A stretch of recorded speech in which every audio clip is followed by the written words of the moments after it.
कोई कैकेयी को कभी दोष मत देना। मां कैकेयी को अयोध्या में कोई ऐसा प्रेमी नहीं था जैसी मां कैकेयी प्रेमी थी, क्योंकि रघुनाथ जी का वियोग, भरत जी का वियोग, महाराज दशरथ का वियोग पूरे अयोध्या वासियों की निंदा का पात्र बनकर राम जी की इच्छा की पूर्ति की।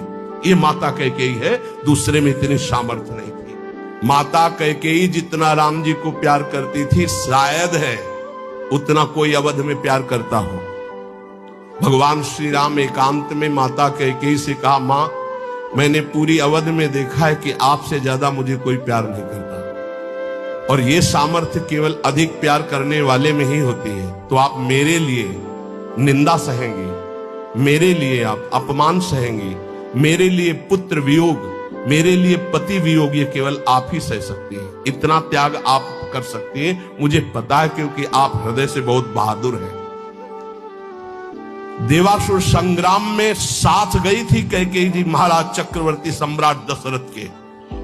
भगवान राम जी इसीलिए कह रहे कि आपका हृदय वीर रस से भरा हुआ है, आप सह सकती हो मां, बस एक मेरी इच्छा है। तो उन्होंने कहा, हे राम तुम्हारे लिए अभी प्राण त्याग सकती हूं, तुम्हारे लिए सब कुछ त्याग सकती हूं। तो उनका आपको बस जिसलिए मेरा अवतार हुआ, मैं संतों के सुख के लिए अवतरित हुआ हूं, मैं अवध का राजा अभी नहीं बनूंगा, अभी आपको मुझे वनवास भेजना ही होगा।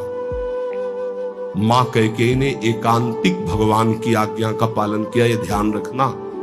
कैकेयी जी का हृदय बहुत रघुनाथ जी के प्रेम में डूबा, ये कोई नहीं जानता। सर्वश्रेष्ठ प्रेम मां कैकेयी का, जिन्होंने अपना अपमान सहा, निंदा सहा, लेकिन राम जी की इच्छा की पूर्ति की। ये अंदर की बात कह रहा हूं। भरत जी ने कभी मां नहीं कहा। जब राम जी वापस अयोध्या आए तो उन्होंने कहा, बेटा तुम्हारी पूरी बात मानी थी, पर मैं एक बात नहीं सह सकती। अपने पति का वियोग सह गई, लेकिन मेरे भरत ने आज तक मां नहीं कहा। बेटा अब मेरी इच्छा एक बार मां कहला दो। तो राम जी जा रहे थे, भरत जी को सूचना मिली कि राम जी एक कहलाने के लिए आ रहे हैं। उनकी जो दशा हुई वो देखकर भगवान वापस हो गए कि ऐसा नहीं, एक बार भी मान। इतना कष्ट सहा माता कैकेयी ने, लेकिन राम जी की इच्छा का पालन किया। ध्यान रखना।